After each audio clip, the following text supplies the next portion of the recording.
Hey everyone, welcome back. I'm super excited for this guest this week. Dr. Dave Rabin is here. He's an MD and PhD. He's a neuroscientist, board certified psychiatrist, and executive director of the Board of Medicine. He's also one of the only handful of psychedelic experts duly credited as an MD and PhD. He's practicing in ketamine and MDMA-assisted therapy with his patients. And you guys know on this show, if you have not been paying attention, psychedelics are an important part of our healing, as well as providing people the opportunity prior to psychedelics, teaching them tools before they go into such a reality shifting and changing lifestyle. So in saying that, it's been a while, but we got it done, and I'm so grateful you're here, my friend. It's great to be here. Thanks so much for having me. Absolutely. I wanted to have this conversation, and the reason I've been pushing so much so is, I've been hearing a lot about what's going on with the constant expansion, whether it's in America or Canada or otherwise across the globe, in these amazing, really beautiful healing modalities. And moreover, we have seen such a shift in the past 4 years around people's mental health just declining at a pace that is alarming, and also looking at other ways of healing outside of traditional pharmaceutical intervention. And I figured you would be a perfect individual, understanding the neuroscience, understanding the science, and understanding how we can best utilize these tools at our disposal and use them with integrity. So yeah, happy to help. Yeah, let's get right into your background, because you're a fascinating duck. What made you want to go from MD to PhD and understand and work in psychedelics?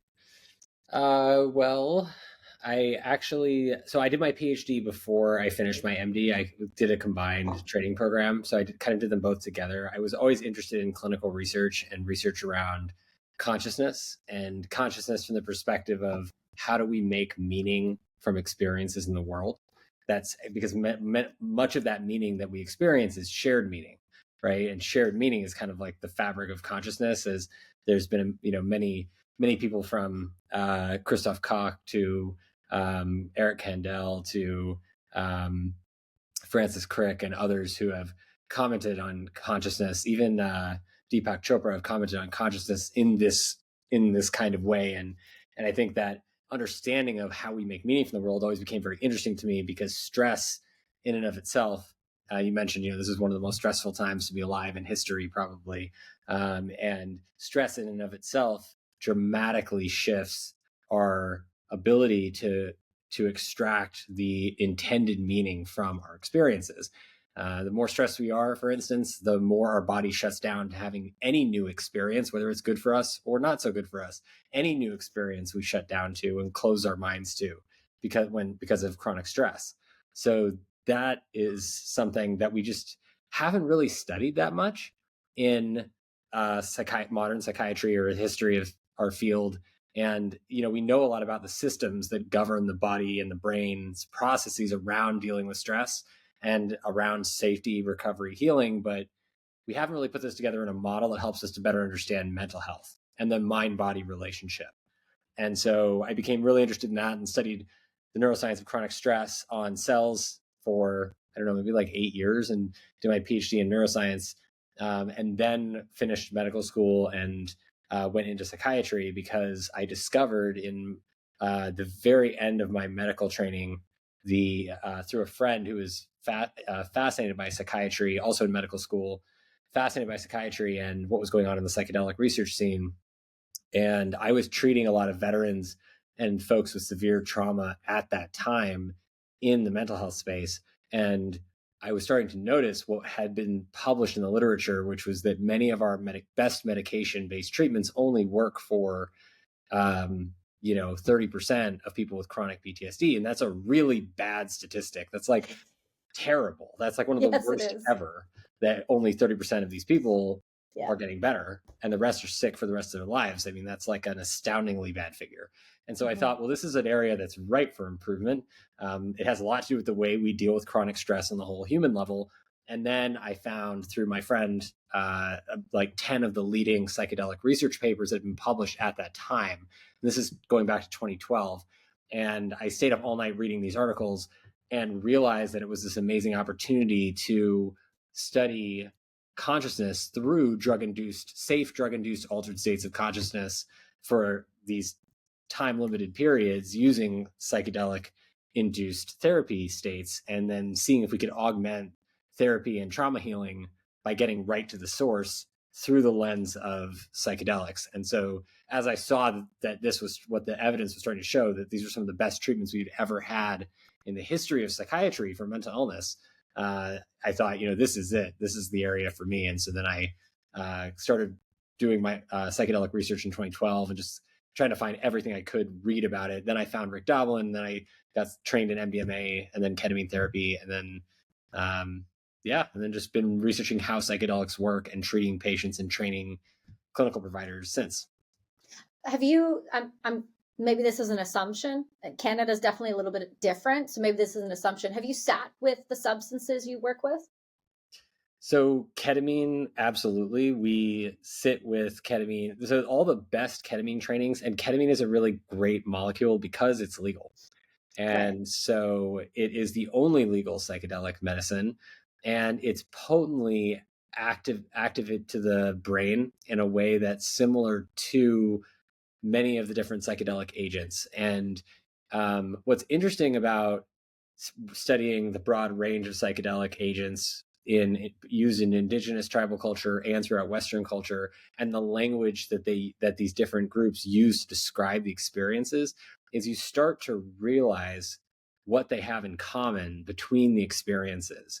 And that somebody who has an experience that's like considered to be like a transcendental peak experience with ketamine, actually has a lot of the same descriptors that come to them as somebody who has a similar level of what we might call like a 4+ or transcendental experience under the influence of ayahuasca or DMT. They might not actually be that different. And there are obviously differences, but the point Have you is, sat with ayahuasca or DMT?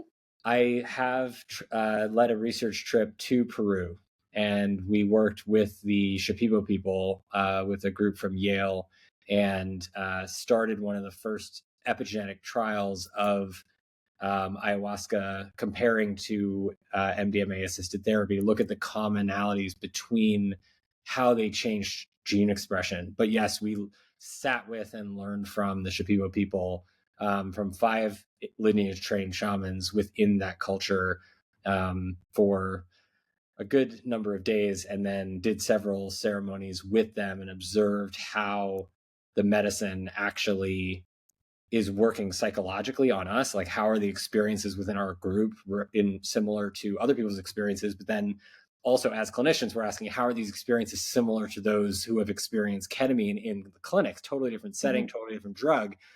And we start to see, and you can look at these reports now, they're all published. Go to Arrowhead, look at the reports in Arrowhead. People who experience certain states have very common similarities. And then you look at the therapy of what's actually happening. And what's happening is people are remaking meaning for themselves about past traumatic events in the healing experience. And they feel safe enough under the influence of the compound and the therapeutic setting. And in the indigenous culture, the ceremony, they feel safe enough to allow the meaning remaking of trauma to happen, which is part of the natural grieving and recovery process that we all have to go through to recover from traumatic events. But many of us didn't have the support necessary to do so at the time. So that's the first time. Yeah, that's the first time I've ever. I sit with ayahuasca frequently. This is the first time I've ever heard somebody saying there's a similarity between ketamine and ayahuasca. Well, in the way we use them to treat trauma, right? Right. Yeah, I've never heard this before. I sit with the ship people. This is the first time I've ever been. I'm a little bit shocked, if I'm not going to lie to you. When you said that to me, I was like, oh wow, I've never heard a combat veteran ever speak to me about ketamine and ayahuasca having a similarity at all. Well, it depends on how they're administered. Fair. Right? And like, part of the problem with ketamine is that, like ayahuasca, it benefits from ceremony.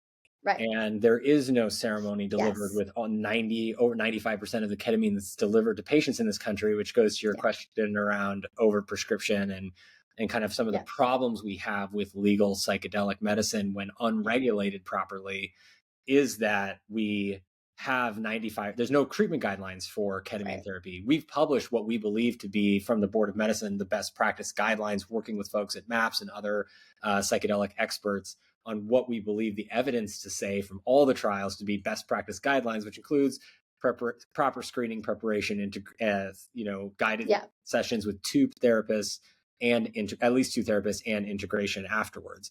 But most folks don't follow that. They're just getting ketamine straight up. And that is not without any preparation for the kind of spiritual experience you might have, or that you might have an opportunity to like witness yourself with a quiet mind, which is what ketamine, really used therapeutically properly, has the power to do at relatively low doses. People need to be prepared for that experience. It's a big experience, and there's no dieta with ketamine, right? There's dieta with ayahuasca, but I think the way that they facilitate healing and recovery is similar. The molecules are very different, and the spirituality essence of them is very different, but they can have similar impact on the healing process. And I think this is something that's important to note, because like you, most people in the psychedelic space don't understand the commonalities between all these drugs. They're all looked at as kind of like very, very different, but they actually are more similar than different when looked at through the lens of how we use them for healing. And that's really interesting, because then there's a lot you can learn about how they work by looking at the commonalities between them. Oh, I know that there's commonalities. One of my biggest bugaboos with the system in itself is that when we legalize one compound and we don't put safeguards around it, the same way we euthanize in Canada with no safeguards, the same way we use MAID with no safeguards. I have issues with, it's not that there isn't a general understanding or a focal point around that there is a massive commonality. I think for me with ketamine and the addiction profile versus something like psilocybin, or versus something like having regulated, I'm through the special access program of Canada. I'm one of 200. So with the access to things like regulated psilocybin and the versus the addiction profile versus the acknowledged failures of things like SSRIs, or the acknowledgement that they continue to do and firstly offer electroshock therapy before they allow regulated access to psilocybin. My struggle is that when we have clinicians doing these things, especially in Canada, I can speak to Canada, that's a wheelhouse I understand. We have a massive bottleneck, and then we provide it to providers who have never experienced it themselves. They don't do it in a therapeutic setting, and they don't understand the administrative portion of why it's so important for integration, because they are not wrapping they understand the chemical compound and the neuroplasticity effects, but they don't understand the break in reality that can come. And then that's where we see some of these cases post ketamine use that become concerning. And that's where you get this rhetoric of the new opioid crisis due to the overprescribing and the lack of safeguards. So in the United States, is this something you're seeing as well? Yeah, absolutely. I mean, this is a huge problem. We talk about this all the time. I'm really glad you brought it up, because it is the intentional use of these molecules, these medicines, that are as critical to achieving the desired outcome. There's this really a big part of the reason why we published this review, evidence-based review article in 2023 in Journal of Affective Disorders around best practice gold standard guidelines for psychedelic assisted therapy, is because there is sufficient evidence to say what those are right now, based on all the studies that have been done, and that guidance is really important. And we are fundamentally lacking that, so much so in the United States that there are entire boards of ketamine prescribing doctors, most of whom are anesthesiologists, ER docs, internal medicine docs, not mental health providers. They've never done therapy, who say still that the guideline is around the psychedelic experiences of ketamine, that it's a side effect, unintended side effect of the molecular action of the medicine as an antidepressant and an anesthetic agent. So they're basically completely negating any therapeutic benefit to the psychedelic experience, because none of them, I can guarantee you, have had the proper experience themselves. Right. And that goes back to, again, like why understanding the history of medicine is so important, even Western medicine, especially, is because in Western medicine, only like several decades ago, all doctors were still trying almost all of their mental health medicines at least once before prescribing them to a patient. And it was common to even, in like the 50s, 60s, to try a medicine to make sure you understood what that experience was like to take that medicine and what some of the positive effects would be or some of the side effects would be before you prescribed it to a patient. And this was a Hippocratic principle too, from ancient Western medicine days, like thousands of years ago. But that's persisted until the 50s and 60s. And then that changed for whatever reason, I'm not sure. But doctors stopped testing the medicine themselves they were prescribing to their patients. And I think with psychedelic medicines, it's even more important to have, trainings like Dr. Phil Wilson's training around ketamine, the Ketamine Research Foundation, and Lauren Taus's training in Body Life, like these trainings where people are actually, clinicians have the opportunity to experience the medicine ketamine with legally like 25 other providers, and then watch each other go through the experience. So you basically get to see like 25 other people experience the healing process twice, and it's amplified by the group dynamic, which is really interesting. So like, I think that makes much better providers and sort of like inculcates a much stronger level of respect for the medicine and how it works and why the best practices are the best practices, because, because it gets you much, much better outcomes long-term. Well, also the community aspect of it is a big proponent to the healing and the overall integration piece and puzzle. And that's why I work with Heroic Hearts Project in the States. And that is who I sit with when I go. And one of the things in coaching with them is that real conversation about the integration on the front end with your community, and sitting not only with the individual client, but then with the group prior to going. So there's the walls are already down. There's an understanding around what everyone's trying to experience, and then the actual set and setting, and then the further integration to really make sure they're grounded into that reality and really solidified in that community. Because it does feel like the one thing that we're seeing, and these are statistics from something that is really troubling, which is the growing euthanasia numbers with the 15,000 we had in 2023 in Canada. And one of the biggest reports of people choosing death over life instead of having access to regulated medicines like this was the lack of purpose, lack of community. And those two were contributing factors in almost every decision, whether it was terminally ill or just unforeseeable death. And I think this goes towards, we have such an incredible opportunity with modern medicine, but yet it still seems so archaic in several different areas around how important community and purpose is towards someone's healing journey. And that's what I wanted to discuss with you around, because with things like MDMA, and the research is suggesting that MDMA can really reverse trauma at that genetic level. But for future where trauma is erased rather than processed, do you see people using these things as shortcuts for emotional growth and healing? Or can these be seen as just additives towards or along that pathway?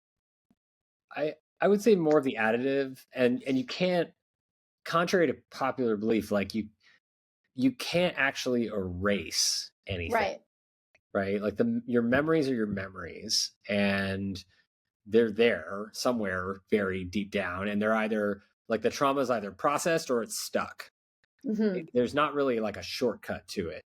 The closest thing to a shortcut we have is like a proper medicine, like a psychedelic medicine used with proper care and guidance, that you can, again, amplify. Like, one of the common mechanisms we see with psychedelics is like an amplification of the safety learning pathway between the emotional cortex and the amygdala, the fear center of the brain. And in people who have severe trauma, that amygdala fear center is blasting off all the time, being like, hey, watch out, watch out, watch out, even for things that you don't need to be afraid of. And that's what that hypervigilance and triggering response in PTSD that's so common is. And so psychedelic medicines seem to be acting as what we call catalyst. So like a chemical catalyst is something you add to, or a chemical reaction to accelerate its processing of the reaction. So this is a normal reaction, which includes grief, and grief being a big part, grief being a skill, right? Thinking about grief as a skill that we can practice and get better at, as something that we never teach people, right, in Western culture. But in other cultures, they teach grief as a skill. It's a normal thing, because you're always going to lose shit, and stuff is always going to be hurtful. There's going to be hurtful things, stressful things happening. Change can happen quickly. And we have to learn how to grieve and process trauma quickly, because grief is a skill. It's like a muscle you can build that trains you how to process trauma more quickly and adapt more quickly and recover more quickly. And so psychedelics help people to understand that at the core, and by like catalyzing the feelings of safety that are facilitated by the relationship between, speaking of relationships, right? The relationship between the facilitator, the guides, and the client or the individual who's experiencing the medicine, and the trust that's built between, or the group as a whole, and the trust that's built between those people is what facilitates, is the medicine activates the safety that trust reminds us of being able to really trust another person to care for you. When you haven't even, you don't even feel like you know adequately take care of yourself, because look at all the situations you got yourself into, right? Right. If you can trust somebody else to care for you in this moment, then you can learn what it feels like to trust yourself again. Right. And the medicine helps to amplify that process. So it's really a therapy catalyst rather than like a memory eraser or anything like that. Like it's really just making therapy work faster and better. That's what I've also heard from not only clients, but experiencing myself, is one of the, done a decade and a half of therapy, and then going to sit with ayahuasca with the right set and setting in a week-long period felt like I did a decade of therapy in those days, sitting in that medicine. So it makes sense on how the process works. But when we're talking about rewiring the brain, you hear this a lot. You hear this, and it's like it's kind of like keywords, or like we're rewiring, and firing the brain. So can you help explain to the listeners the rewiring of the frontal lobe, and kind of what happens when we start to, on a chemical basis, what happens when we ingest these medicines, and what's going on with the brain, and not just the spiritual component? Yeah, so I think there's a phrase that goes, I can't remember where this is from, but it always stuck with me, which is as above, so below. So the spiritual and the biological, and I think like science will prove this in the next 10, 20 years, the spiritual and the biological are connected. And what happens in the spiritual is reflected down through the biological, and it emanates through our behavior, our feeling, our mood, right? Like everything is synced in some way. And part of the reason why we know that, at least on the behavioral level, is because Eric Kandel won the Nobel Prize in 2000 for figuring out how learning and memory works. And what was so beautiful about his discovery, which was built on an immense foundation of like neuroscience research that happened over the 100 years prior to him winning the Nobel Prize, is that he showed that humans learn new things in like almost the exact same way as 300 million year old sea snails. What a comparison. Right? So like we have a lot more in common with the animals than we think. A lot more. And even behaviorally speaking, like what motivates our behavior. And what's really fascinating about what he discovered is that how we learn stems from two fundamental patterns of three different kinds of input in the environment. And those inputs are threatening inputs that threaten our survival, neutral inputs that neither threaten our survival nor benefit our survival, and then positive inputs that benefit our survival and make us feel good and safe. And that's those three inputs. Same for ancient sea snails as for us, hardwired into our nervous system. It's wild. Right? And what he showed was that all the way down to the epigenetic code that regulates memory. And brought to you by Ketone IQ. If you guys have not heard or seen me drinking these little bottles right here, you have been missing out. These guys right here are single-handedly the biggest part of my routine. Outside of the functional mushrooms, the movement, the sleep, the hydration, Ketone IQ is a number one most important tool that I use in my toolbox. And let me tell you why. If you guys have never experienced runner's high, give this a try. That flow state, it is for real. Ketones are a uniquely powerful macronutrient that can cross the blood-brain barrier, and they increase the brain energy efficiency. And every time you take a Ketone IQ, you're going to notice the radical boost in performance, endurance, and just focus in general. For me, I use this when I road bike, when I run. As a mother, instead of using caffeine after 12 o'clock, I go and grab a ketone. More importantly, I use it before I podcast, before I do keynotes or anything important in my life. You will see a ketone in my bag, on the table, or anywhere near me. So do yourself a favor. Once you're done listening to this awesome episode of the Kelsey Sharon Perspective, go on over to the website partner.ketone.com/Kelsey. You're going to save, go grab yourself a subscription so you never miss out and you always have the energy you need. Hey guys, this episode is brought to you by Good Livin'. I am so excited to tell you about something that's become such a meaningful part of my wellness routine, Good Livin'. Now, this isn't any brand. This is actually a brand I know all of the owners behind. And let me tell you, their integrity, their dedication, and their quality is the real deal. Their microdosing and functional blends are crafted with intention, and you can feel it. Everything is tested and made to support you in tapping into your own rhythm. We're talking about blends for anxiety, depression and stress, ADHD, brain health, inflammation, sleep, and energy. Seriously, they have thought of everything possible. I know firsthand how much love they pour into every single product. So if you're ready to check them out and explore more, go to itsgoodlivin.com. And trust me, it's a journey worth taking. That's itsgoodlivin.com, itsgoodlivin.com. And make sure to use the code BRASS and get 20% off your first order today. And brought to you by XXXY Athletics. You guys can check them out at xx-xyathletics.com and make sure you use the code Kelsey20. That will help you save. I'm so excited to be a new ambassador of XXXY. I absolutely love what they stand for, and I'm proud to work with them because they are founded on truth, dedication to quality, and they are built for style and performance. Women deserve the opportunities that sports and single-sex spaces provide because sex matters at the end of the day. It is the single biggest determinant of athletic performance, and it's completely unfair and dangerous, as most of you know, to allow males who are XY chromosome to compete with girls and women who are XX in sports. You guys can share your stories just by doing the hashtag workout speak out. Tag myself, Kelsey_Sharon, and the XX_XY athletics on Instagram, and we will share everything. We need to get fit and speak our minds, mobilize into a force that fights back for women's sports. So start fighting. The way that you do that is go to XX-XY athletics, go use the code Kelsey20 at checkout, slap on that gear, signal to the world that you are done allowing others to walk into female spaces. I believe in this brand. I believe in the mission. I believe in what they do. So go grab some now. Changes are happening when you practice learning a new thing, regardless of whether you're under the influence of psychedelics or not. We'll get there.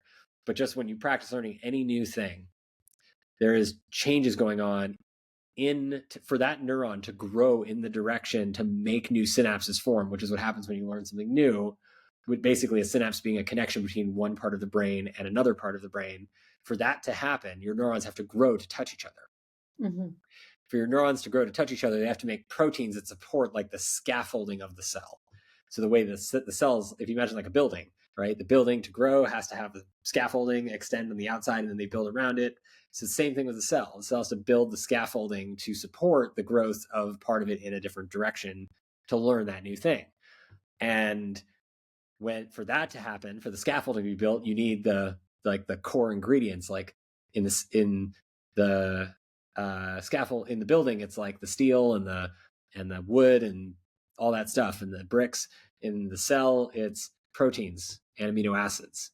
And for that to happen, the cell has to modify its epigenetic expression of those core ingredients, those amino acids and proteins, that then allow that scaffolding to be built, allow the cell to grow in that direction to learn that new thing.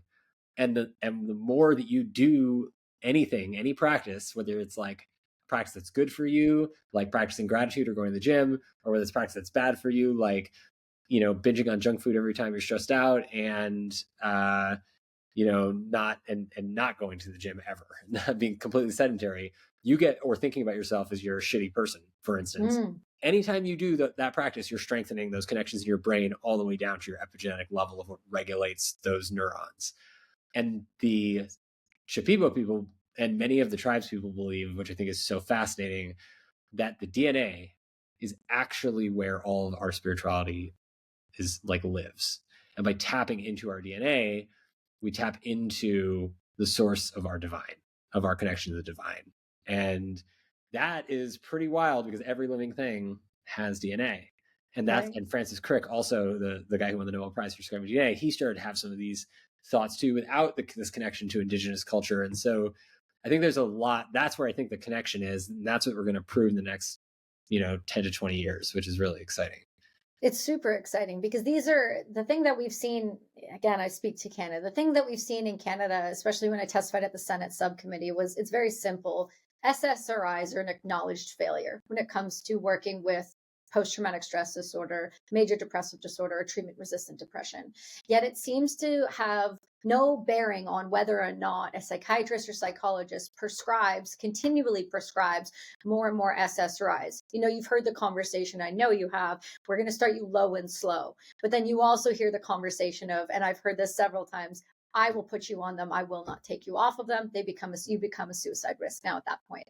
And in the veteran space, one of the things we see is this constant overprescribing a pharmaceutical intervention for things that more often than not will hold you in place of your trauma rather than allow the processing to begin.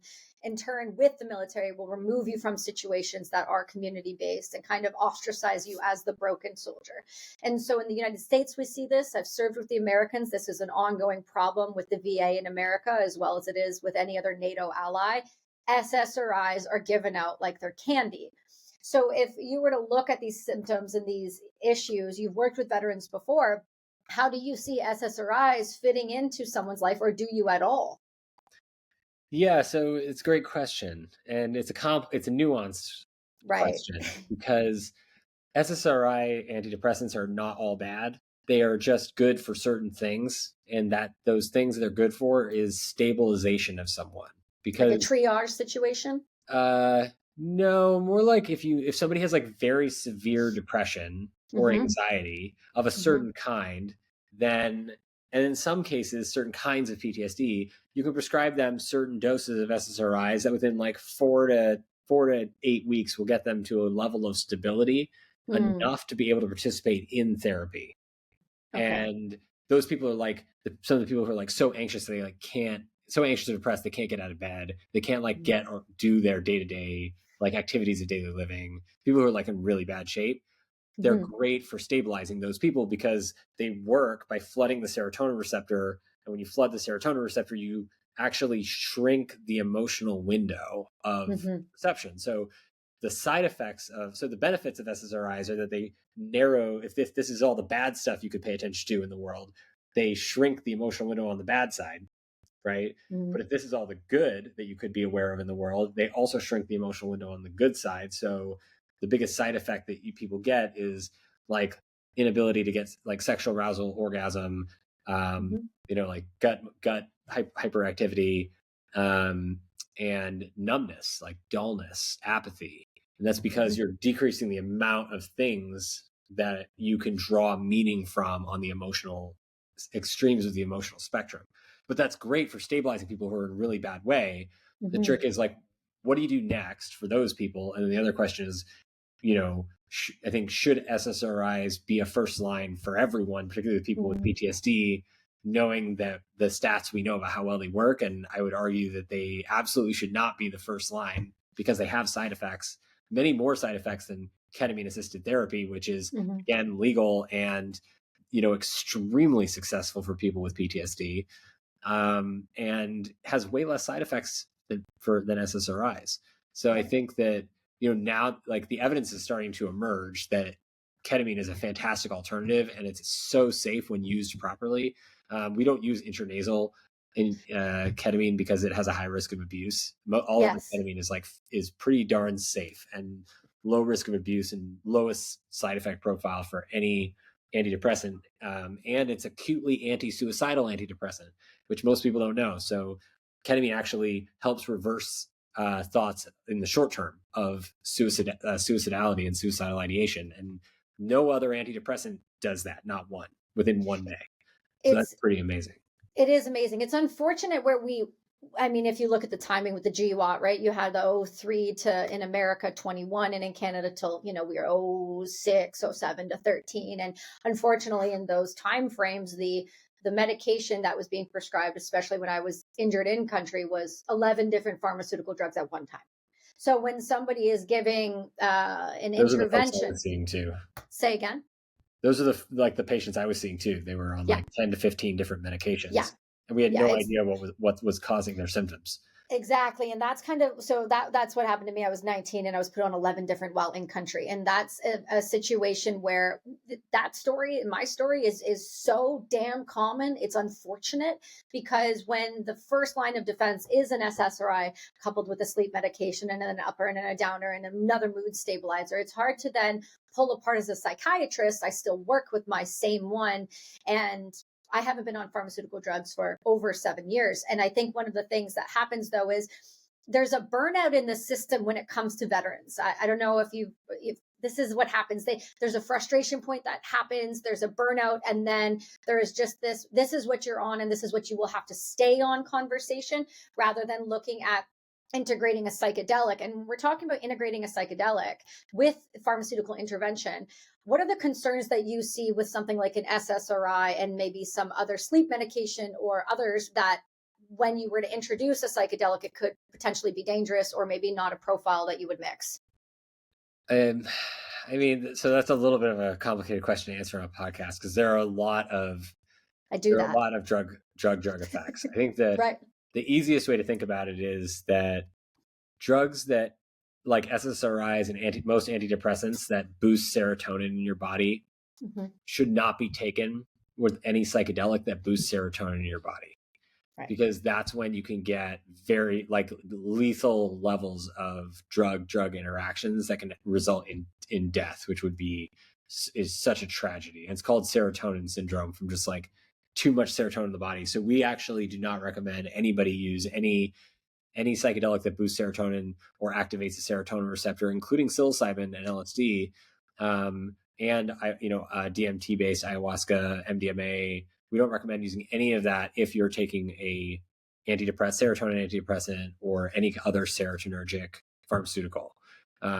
Most of the sedative drugs like benzodiazepines, sleep aids, things like that, don't negatively interact with psychedelics, other than that they decrease the benefit you get from them and they decrease the quality of experience, because most sleep aids are sedatives and they work by decreasing brain activity. So psychedelics work by increasing brain activity and connectivity. So if you're taking a medicine like that, then you're just reducing the effect. And then amphetamines are a big no-no with psychedelics, which is something that a lot of people, we're just starting to see it be a problem, where especially psychedelics that are dissociative, like ketamine and cannabis, THC, which I would consider a very psychedelic plant. Yes, absolutely. I'm glad you said that. Most people won't want to acknowledge that cannabis is a master plant and has the same properties if used properly in certain setting.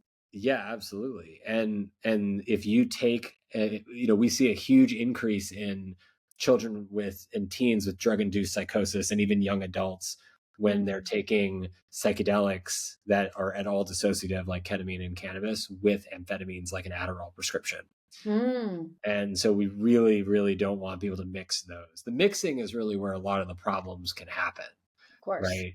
But ketamine is a beautiful drug in that way, because it happens to be unique in the way that it does not have a lot of drug interactions. It has very, very few. And so that's what actually makes ketamine one of the best first options for people who are looking for alternative care to the traditional SSRI antidepressant or regular mental health protocols that are available to everyone, but are not necessarily, are showing not to be the greatest in terms of efficacy. Ketamine therapy you can use while you're on an SSRI, and you can use it to taper off of your SSRI. And that's a big part of the work we do in our clinic, is to get people off of all their medicine and only leave the stuff that's absolutely necessary, and then get them off of everything we can by cross tapering them with plant medicines and natural techniques, tools, and then also talk therapy, of course, and then ketamine. And it works really, really well. And Apollo is a tool that we developed to actually help augment that process through the sense of touch by helping people understand the difference of how you feel safe enough to engage with your experience. And if a drug is used to numb you to your symptoms, it's not actually fixing the problem. if a drug is used to help you feel safe enough to engage with your symptoms and your pain, then you can actually get to the root cause of the problem and fix it. And that's the difference between like Western approach to medicine and tribal Eastern approaches. Tribal and Eastern approaches are like, let's help you get to the root cause. Let's figure it out and get there. Put our detective hats on. A lot of Western medicine for chronic illness is not looking at root cause. They're looking at how do we manage your symptoms so you don't get upset at us and complain. Right. Right. And so that's the biggest. Yeah. Well, I'm glad you brought that up. There's two things I want to touch on with that. I wish the ketamine clinics would take this approach, because one of the biggest failures I see from these clinics is the continual base to keep people's on it, because you've got the financial component, which is always going to have the ego attached to, well, we just want to, we need patients, and patients are great when you're not using it properly. And so I see that's why I've had such a, I would say, when I have a client that says I want to do ketamine, I go, well, we need to look at other things first, because I know where you're going to go, and I know that it's not going to be what we need it to be. And we see it being, again, this thing that they're prescribed, and they keep going over and over and over it again. And it's just not, the set and setting is not right for it. And then secondly, the other thing I wanted to ask was, when you're looking at something like an SSRI and then introducing a psychedelic, what is the time frame that you find most effective to allow the system to be cleared of an SSRI before you say go do something like a DMT focused ayahuasca or otherwise, before it could be considered safe for the brain? So best practice guidelines, I would say, we usually say like 8 to 12 weeks. Okay, wow, it's a substantial amount of time. Yeah, it doesn't have to be that long. It could be like it could be like 4 weeks minimum 4 weeks, but in the clinical studies, they're doing like 8 to 12 week washouts. Just for safety protocols. Yeah. And I think because it takes 8 to 12, it can take 8 to 12 weeks for an SSRI to start to have a noticeable effect on your symptoms. So it also takes about the same amount of time for it to completely, for the receptors to recondition themselves to be functioning at the level similar to the way they were functioning before you had the SSRI, which is called like baseline levels. But I think on the ketamine front, what's interesting is that we are seeing, and in a lot of ways due to the great work of people like Phil Wolfson and the Board of Medicine, work on creating these gold standards, we are starting to see people, clinicians, more and more that are shifting towards a psychotherapy, psychedelic assisted therapy style of best practices for ketamine. And we actually started we have one of the few training clinics nationwide that actually trains clinicians as to how to deliver the best practice preparation, integration, and session therapy for ketamine. And we offer services around the country for people, and we collaborate with other clinicians and providers. So if anyone needs assistance with that, getting access to safe, effective ketamine therapy because you're on another medicine and you like an SSRI and you want to help, support with that, we can definitely help. So just reach out. We're happy to do it. And we have colleagues at psychedelic.support, which is one of the leading harm reduction and training services around psychedelics that we highly recommend and everybody check out for understanding how to get your best experience. Yeah, we'll add those into the show notes, because I think it's important to have resources for people when they're asking these questions where they can go, okay, I've loved hearing about this, but then how do I get access to that, especially in America? The majority of our listeners are American, so I know that would be well received. I want to talk to you a little bit about some of these synthetic versus natural situations here, because you're going to have individuals take these compounds and they're going to start looking at patenting other psychedelics so that they can be that they can be pushed out and then substituted, because in my opinion, no pharmaceutical company is going to do anything unless it makes them money, and no pharmaceutical company is going to partner with a government like Health Canada unless they can find a way to profit off of the immense amount of trauma that we've exposed 1 billion people to recently. So how do you see things like synthetic versus natural, and just what is happening in this big movement, because it's a boom and it's not stopping anytime soon? Yeah, I mean, there's a lot of benefits to both, because, but I mean, natural is ideal, right? Like if we can treat illness in a natural way, and by natural in this case, we mean, like, one example would be growing your own psilocybin, sending people instructions and trainings about how to grow their own psilocybin containing mushrooms and get the right dosage mushroom or cannabis at home, which does happen in Canada and certain places with cannabis, and being able to give people, and in the States, and being able to give people the proper instructions that says, hey, if you have this condition, here are the strains you should grow, here's what you should do, here's how you should take it, extract it, put it into your body to get the benefits, so that they can start to take their healing into their own hands, which is hands down the best way to save our healthcare systems, and to save the mental health epidemic. I think a lot of people don't understand like the gravity of the impact of psychedelic medicine becoming mainstream as a whole, whether it's ideally it's both plant medicine based with indigenous, highly indigenously, indigenous influence, highly influenced by indigenous practices, and a Western approach combined, something that kind of meets in the middle. But if all of that goes through little by little, we will start, like, the impact of what we're seeing from those studies is that this is the closest thing to a cure for mental illness we've ever had. Like within 5 to 10 years, we could start to see the levels of mental illness worldwide start to decline rather than increase every year. And that would be quite amazing. But the data is showing that that's possible with both indigenous plant medicine based administration and with clinic administration. And so now we need to figure out the group situation thing, but ultimately how to deliver in groups and how to deliver more remote care. But that's a different problem. It's a scaling problem. The medicine works. And so the opportunity has to be on all fronts of how do we get this, safely available for people. And if you think about how do we get this safely available for people, then we can approach it from the synthetic side, where you're working specifically within the limitations of like the Western pharmaceutical industrial complex, right?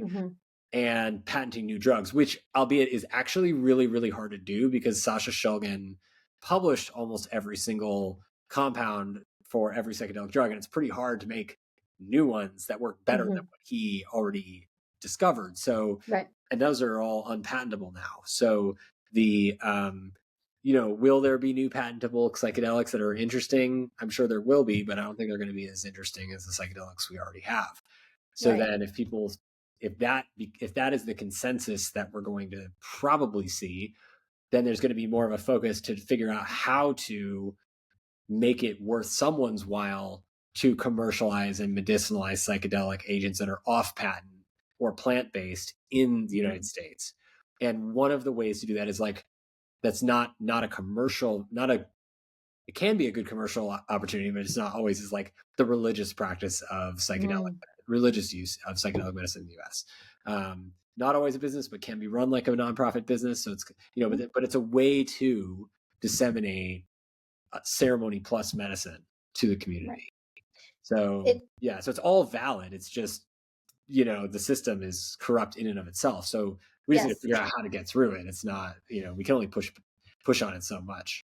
Yeah, it's unfortunate because it feels like in this day and age, there are more powers that be that would rather not see. And this, people will say, well, this is more of a conspiratorial route, but I'm going to argue, because I've been in this system, it's actually quite apparent. There is a hard press to not allow for things like MDMA and psilocybin to be brought forward. It almost opens the mind and the consciousness. That idea around free will opens up a little bit more. And when a healed patient is not a patient that makes a lot of money. And we did the clinical trial for I did a macro dose of synthetic psilocybin in Canada. And I sat with that one and having sat with indigenous tribes and plant-based, very focused, and then sitting with a synthetic compound in that way. But being allowed to bring in the indigenous component, like a healer from the Kutanawa, and working within that system very broadly, there was a lot of similarities, but there was definitely different onsets and different, early onset with the medicine, or rather a different come out on the back end. But there were some nice changes in it, like things like with the way your gut felt around the plant versus the synthetic compound and otherwise. But for overall, it felt like it was a very similar experience because of the indigenous component being brought into the environment.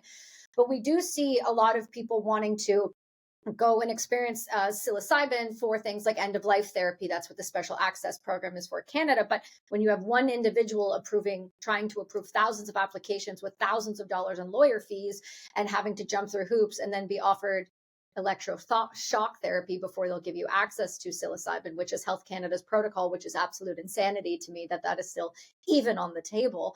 How do you see us moving forward with this? Because there is a dark side to psychedelics and they are not safe for everyone. And I think people don't really want to have that conversation that not everybody is a candidate for psychedelics. Yeah, definitely not. I think, yeah, there are a lot of people who are not good candidates for psychedelic medicine, and as powerful as they are, and what we're talking about in these conversations, and I think that's a big part of what has motivated my research into helping deliver the benefits of psychedelic medicine through non-psychedelic modalities like technology, but I think that the idea that certain people with psychotic disorder, certain personality disorders, bipolar disorder, certain people with cardiovascular disorders, certain people on certain medications should not be taking psychedelics because the harms greatly outweigh the benefits for those people. And so there's a real educational gap in this for the general public and also for the patient community, because people don't understand the risks. But most doctors don't actually understand the risks. Like, there's no courses. Like, this is a systemic problem. And if you look at part of the reason why I recommend psychedelic support so heavily as an educational partner for clinicians is because psychedelic support is one of the only training programs that has online trainings that are CME accredited and CE accredited for psychedelic assisted therapy. This is a big deal because that means that those trainings can give you credits that go towards your medical licensure and are recognized by the ACGME, the American College of Medical Graduate blah blahs, right? So the point is, it's officialized, and the organization that regulates those trainings recently was told by someone. We did a special on this on the psychedelic report with Dr. Ali Fiducia several months ago, that there was the organization that regulates these trainings, which is not run by any doctors. Like, I think it's called the ACCME, was told to be cautious of psychedelic related trainings. What? So this is a bureaucratic organization that is risk averse by nature, and they're being told by someone in the government to be cautious about psychedelic trainings for doctors and healthcare providers. So if they're told to be cautious, what do? They pull away. They literally pull back on any new certifications for new training programs, which are the big online training programs that educate. They're literally the sole purpose of these programs, by the way, is to educate doctors and clinicians about how to talk to your patients about psychedelic therapy to keep them safe. Right. That's the single focus of these trainings. It's not telling doctors to do the treatment. It's not telling them to try it themselves. It's not telling them to go out on the street and go to a rave. It's telling them what they need to know to be armed with how to have it's like a safe sex talk about psychedelics. What is happening? And they're not allowed to get the training credits for it. So the trainings are still available, but the ACCME has literally withdrawn some of the certifications and probably will withdraw more. So if you're a clinician listening to this and you want to get CEs or CMEs for learning about psychedelic research and medicine, you still can in certain courses on psychedelic support. You should go there now and check it out.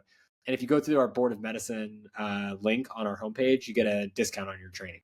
Well, good, because this is my problem. I'm not exaggerating. I have clients who were not psychedelic clients. These were athletes, or these are other individuals who've had concussion protocols, and we use things like functional mushrooms because of USADA and all these other lovely tools we have. And we would have these conversations, and they would go, Kelsey, I'm tapering off of this medication. I want to start microdosing. I'm like, okay, well, this is the protocol we would do, yada, yada, yada. And then they would go to the psychologist or the psychiatrist, and I would go, and what was their response?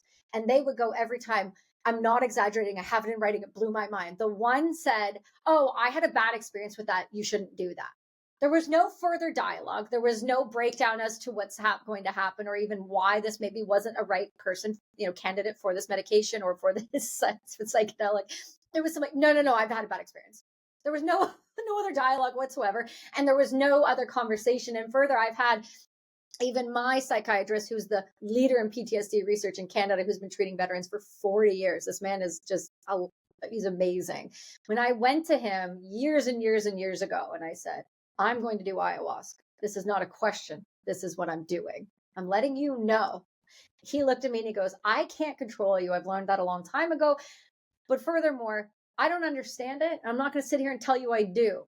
So we're going to have to find you some other people to go alongside of this, because I don't have the training in that." But it takes an individual to remove the ego enough to go, "I'm not trained in this. Let's get you the support you need, and then we'll discuss it. And what I can help you with is what's happening with the trauma side of things." And so let's just get you the support, right? it's Like that's a not hard. supportive, appropriate response. You have a great psychiatrist. Oh yeah, he's amazing. Dr. Greg Passy in Canada. He studied post-Rwanda and Bosnia veterans, the first one to do it. And he was also a veteran himself. So there's a really great conversation happening there, but that is so few and far between. Yeah. And it's okay to ask your clinician if you talk about psychedelics and they don't know how to answer, or they just say no because that's I had a bad experience, or I know somebody who had a bad experience, or I read about bad experiences. It's okay to ask that clinician, that doctor, nurse, whoever, therapist, to say, "Can you help me find support that I need?" Right. Like that, you're there to ask for, you're there to get help. If they don't know, then they can be humble enough to help you find the answer, because that's their job. And if you ask nicely, then they should do it, and you can at least get a little bit closer to your goal. But yeah, it's a huge problem, the education in this space. And so that's why the board has taken on this mission. The Board of Medicine has taken on this mission as a Western medical board to actually put forward the evidence-based reviews, the best practice guidelines around. We published on cannabis for opioid use disorder, which had never been published before in any significant way, having actual guidelines for how to taper people off of opiates and avoid opiates with cannabinoids safely. And then the psychedelic best practices, we're publishing one for wearables soon as well, and how to use wearable technology, trackers and interventions like Apollo to augment outcomes in mental health and track outcomes in mental health more effectively. Well, tell me more about Apollo, because I've been hearing about it. I've been seeing you discuss it. Obviously, you are the human around it. So give me a little more information for the listeners on it, please. Have you tried it? No, not yet. Oh man, I wish I'd known that before we started. That's okay. You'll be on again. Don't pretend it's the last time. So anybody listening to this who wants to try Apollo should go to if you find an iPhone near you, and go and download the Apollo Neuro app in the App Store, and it's a purple one, 2 words, Apollo Neuro, and just open it, and it will walk you through the experience of Apollo vibrations, which are vibrations that I discovered in my lab with my team at the University of Pittsburgh Medical Center. It was between 2014 and 2018 when we originally made this discovery, which was in large part from my experience training in MDMA-assisted therapy and studying the mechanism of psychedelics and psychotherapy and meditation and breathwork and yoga. And our veteran patients, were not responding to any of the treatments by the book that we were told to use. They were on 10 to 15 different medications. We're tapering them off because we don't know which ones are treating the side effects of which other ones. It was just disaster. And so I was like, well, let's figure out what does have evidence to work in any medical discipline. And so I just started to look at what had been studied in Western science, and I started to find a tremendous amount. And then, of course, went to Eastern medicine, went to tribal medicine, and found some commonalities around breathwork, yoga, and vagal nerve-based practices, soothing touch, right? So this idea that you can put your body into a recovery state in any moment simply by changing your breath pattern to 5 to 7 breaths per minute for 60 to 90 seconds. You can become instantaneous, where your body starts to rapidly enter a recovery state where it starts healing itself automatically. And that's called a parasympathetic nervous system state, which is the rest and digest nervous system, which is the counterpart to the fight or flight sympathetic nervous system that it turns on when we're under threat. Remember the sea snails? Same, Yes. same, right? Same thing. Same thing. So, so what we were trying to figure out, well, how do you tap into that vagus nerve system as quickly as possible that helps people who have had trauma relearn safety in situations that are now triggering their stress response that should not, that are not actually threats. And we figured out that soothing touch is one of the best ways to do it, and that you can deliver soothing touch to the body anywhere on the body.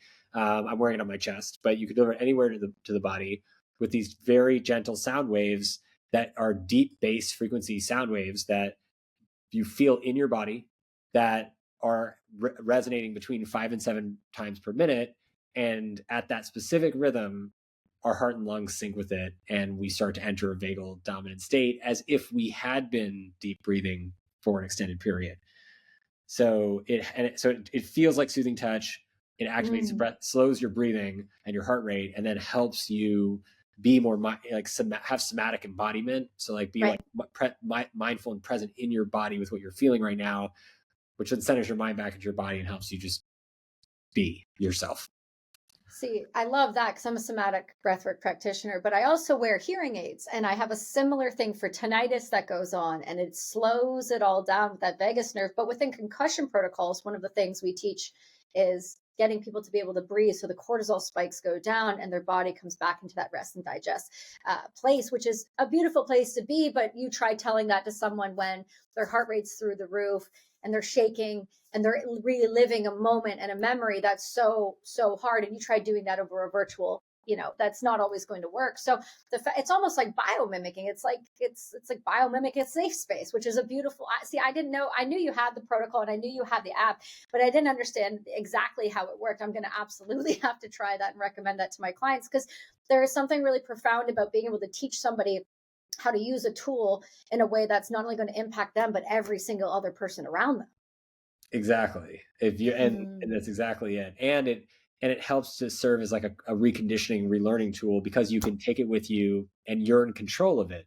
And one of the biggest challenges with trauma recovery is people feel and learn to feel out of control of their emotions and their energy. And if you feel and your sleep, and if you start to feel out of control of all these other key parts of your life, what do you have left? Food, drugs, right? That you can control. So then you start to turn to those things, because things that have a locus of control that make us feel in control make us feel safe. So helping somebody reestablish control over their feelings, their mood, their energy, their circadian rhythm, by just like sending your body its favorite song all the time, which is really what it is, helps to retrain your body, like cognitive behavioral therapy with exposure, prolonged exposure. But the therapist is the touch coming from your Apollo. And it just helps to retrain your brain towards a safety feeling. And what's especially cool in the psychedelic nature of the conversation is that we use it in therapy, similar to psychedelics, to augment people's ability to access traumatic memories and process them and grieve. But it's also I told you, it was heavily inspired by my research into MDMA and ayahuasca, Icaros, and how sound from Icaros changes your biology and how you feel so quickly. But it also is the first technology being used now in psychedelic medicine trials and clinics, ketamine clinics and psilocybin trials with Pam Kriskow in British Columbia, and for traumatized first responders in groups. And also it's being used for integration after MDMA-assisted therapy. It's the only technology to do so. So it's coming full circle back in to support and make psychedelic experiences safer and more accessible to people, which is really exciting. It's very exciting because people carry a lot of anxieties around going into the unknown and really not, what am I going to experience? And then they do what you tell everyone not to do, which is don't go research everyone's stories. Don't watch that. Don't listen to them. Sit in your own experiences, because you come up with this expectation. But what I was going to say was, have you used this? I feel like this would be an incredible tool for children. Oh yeah. We have like thousands of kids. Thinking of my child right now. Yeah. Yeah, no, it really helps, because the biggest reason why kids act out, this is like the most of what I know about pediatric psychiatry that you'll get here. So one of the biggest reasons that kids act out is that they don't feel in control, because kids are in control of so little in their lives, and when they don't have control over it, similar to someone with trauma, if they don't have control over how they feel and they don't have control over their energy, and they feel like everything else in their lives being dictated by their parents or some other things they have to do all the time, they don't get any reward out of it, then what are they going to control? Their behavior to get attention that they want, either good or bad, and bad attention is better than no attention. So guess what? I'm going to act out to get the attention that I need or want. If I'm not getting it for the things that the good stuff that I think I should be doing, and you restrict eating, right? Which is why eating disorder is so common in kids now and wasn't before as a coping mechanism. And so it's all about control.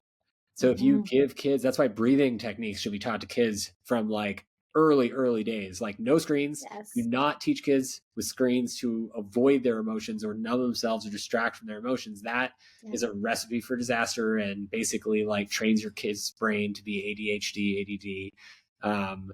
That you don't have to do it. Just teach your kids how to breathe, and modeling breathing for them when they're stressed out, when you're stressed out, just fill your lungs for 5 to 10 seconds and empty your lungs for 5 to 10 seconds and just keep doing it.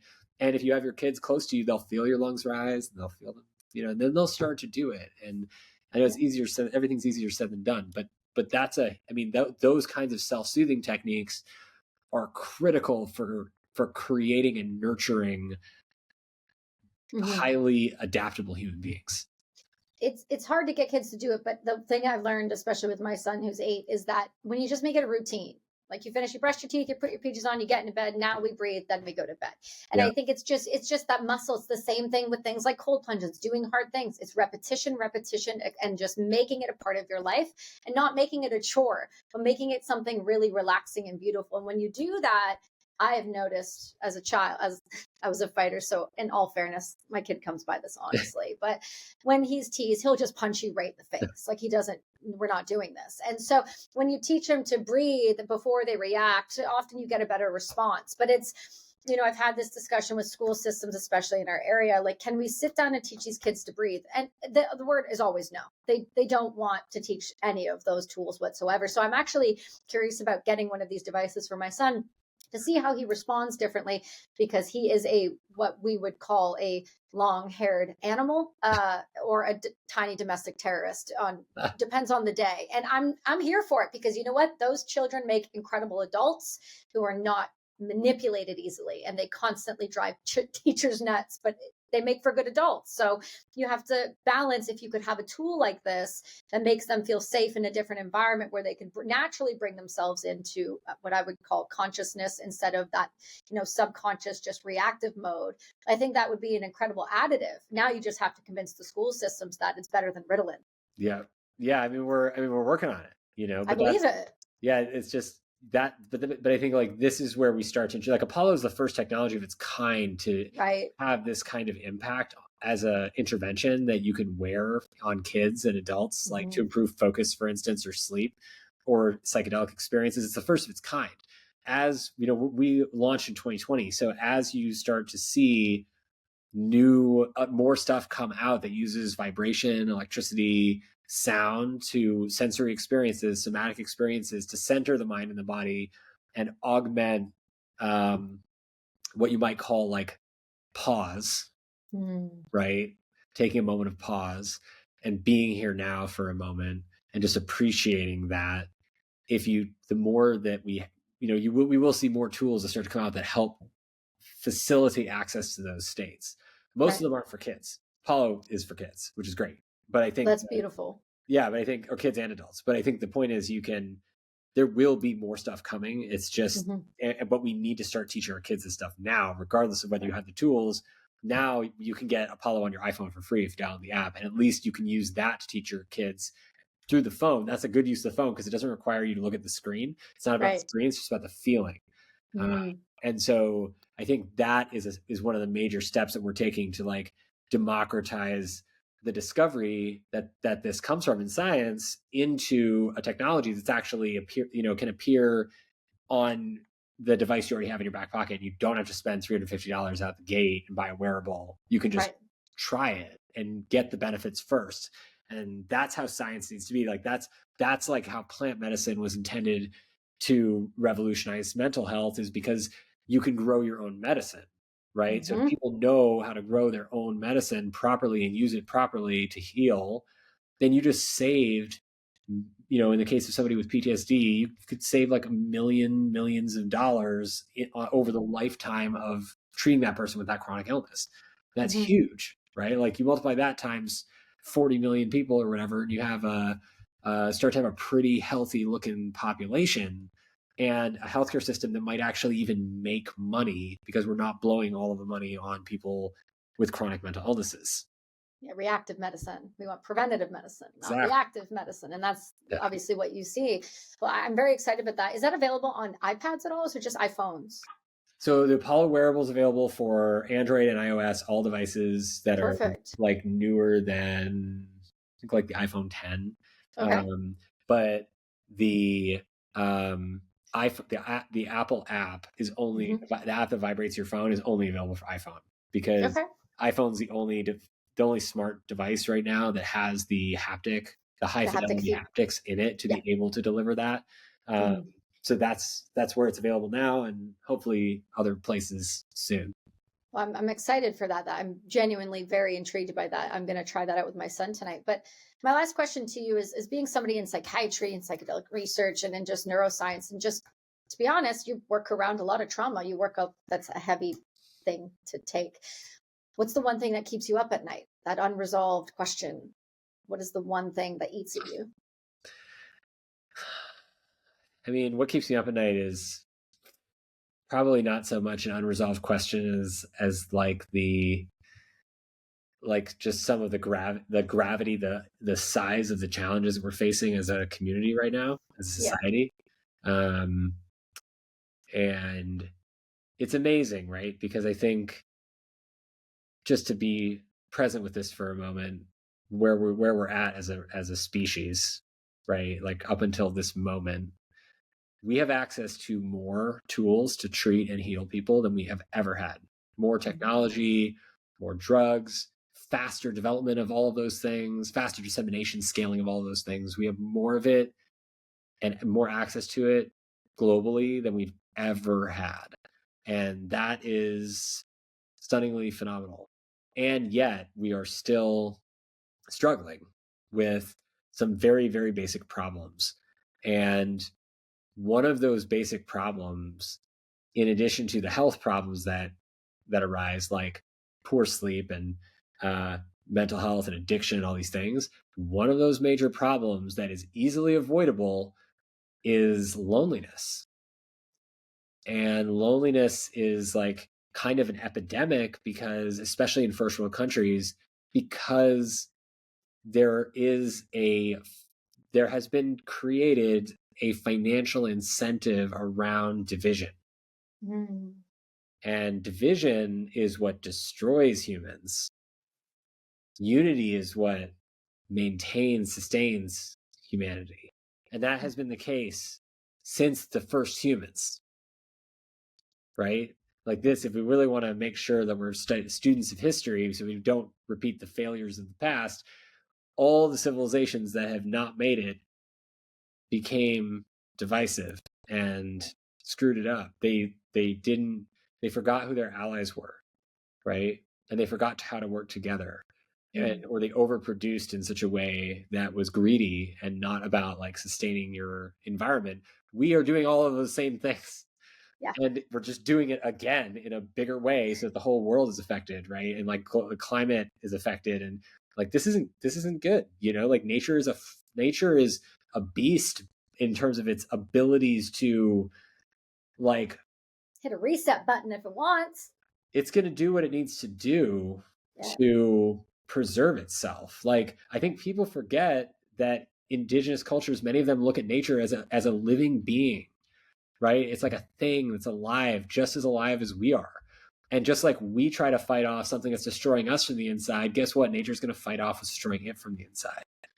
And so if we don't align with each other, which is what nature wants and has created us to do, case in point, we have an entire section of our brains that most of us don't use called the anterior insular cortex that's singly evolved basically to focus on empathy and human-to-human connection. Entire stripe of tons of, like, probably millions of brain cells. that are just not used in most people for empathy and authentic building relationships, authentic human connections, seeing each other from being much, much, much more similar than different. Right. First. Yeah. And that is so fascinating because that's what psychedelic therapy and really good psychotherapy and spiritual experiences have in common about how they help people heal, taking it full circle back to the beginning, is that one of the most instantaneous recognitions that people have in these experiences is, holy shit, I have so much more in common. We all have so much more in common than we do different. And then with each other, and then it's with nature, right? I have so much more in common with nature than I do different from nature. We're all alive. We're all living in this space together. And so it's probably important for us to take care of this space together, this house that we live in, so it doesn't fall apart and then collapse on top of us, right? But that's harder for people to realize when they don't have the perspective shift of being like, oh, wait, maybe there's another way to look at the situation I'm in. But nature wants us to survive. Nature wants us to thrive, and wants us to be connected and not lonely, and to know that it's always there for us and we're always there for each other. And because we all have the same core basic needs, wants, and desires as human beings. We want to be held, we want to be loved, we need food, water, air, and shelter, right? And sleep. So that's it. All the same, every human. So if we understand we all have those same core wants, needs, and desires at baseline, then we can all help each other get those accomplished, not at the expense of everyone else in the world. The division is an illusion. And if you can be convinced that the division is an illusion and you act on that, then you're worsening the division. And you're making it less likely that humanity will survive into the next generation successfully. Similarly, if on the contrary, if you focus on how on the similarities first and the differences as what enriches our world together by appreciation of the differences rather than, fear in response to differences, by first focusing on what we have in common, then you have a baseline grounding of safety, and you have established a thought pattern for yourself and your community to make sure, number one, you'll never be lonely again. Big win on the solo level, but on the community level, you are doing your part to single-handedly ensure the survival of human species indefinitely. So that's what keeps me up at night. Well, I mean, hey, it's a good thing to keep you up at night. It means that you're paying attention to what actually matters and not what we are told matters. And it comes down to, like you said, you've been in these experiences, you've seen these tribal leaders, you've understood that there is so much more to be learned. We have to stop telling ourselves that we know everything and be so willing to listen. And I think that's, again, Ava, your lovely assistant, was saying, you rebranded your name. I said, yeah, at one time it's about unity. Now it's about shifting your perspective. You can change your perspective and everything else around you will shift. It's not rocket science. It's just about taking those moments of pause. So this is one of the reasons I wanted to have you on the show, is so that we could hear your perspective onto so many different other areas that you are focused. And I'm so grateful for the opportunity. And I do hope you come back so we can discuss not only Apollo, but all of the continued work that you're doing in the space, and not only helping the general public, but from my people, helping our veteran community understand that you don't have to be the trauma or the issue or the thing that happened to you, but you can grow and become a better version of yourself, not in spite of, but because of. So thank you so much for your time. And can you tell everyone how they can get Apollo, support you and everything that you do? Yeah, absolutely. And it's not, and it's really like what you said, you are not what happened to you. Right. You are not. It is just an experience. It's just something that modified part of your experience that we were a part of and learned from, but it's not us. And it's that separation that helps us to heal and facilitate the healing process. Psychedelics help us to become aware of that separation, which is really interesting. But I thank you again for having me. This really fun conversation. And we actually have a running sale for all veterans and government employees all year round. It's on GovX. And so everybody probably knows that website and service. And so you can just go to our website, which is Everyday Heroes at apolloneuro.com, or you can just search for Apollo in the GovX marketplace and find us. That's probably the best way to get your best discount on Apollo as a veteran or government employee. And in general, you could check out wearablehugs.com, which is what the kids call Apollo. And I love that. Download the app. If anybody, just find somebody with an iPhone near you and download the app. It's the best first way to try it for free. And it'll walk you through the on-screen instructions. Just follow those instructions and you'll know exactly what we're talking about in terms of what this experience is and how it can help improve your life. And please come reach out to me if you do try it. I'd love to hear from you on socials at Dr. David Rabin on most platforms. Well, I appreciate it. All right, Doc, you stick with me. Everybody else, go check it out. We'll find out if, because I know GovX is an American, but we'll find out if the rest of the NATO can be covered. And we will put everything in the show notes where you guys can get support and try out some of these tools. But please do remember, if you are going to experience psychedelics, please do check that you are a candidate. I am tired of hearing people saying everyone is. They're not. Stop pretending. Do yourself. You know better, so do better. Remember, awareness is the finish line. Once you know, now you can make the right decisions. We will see you all next week.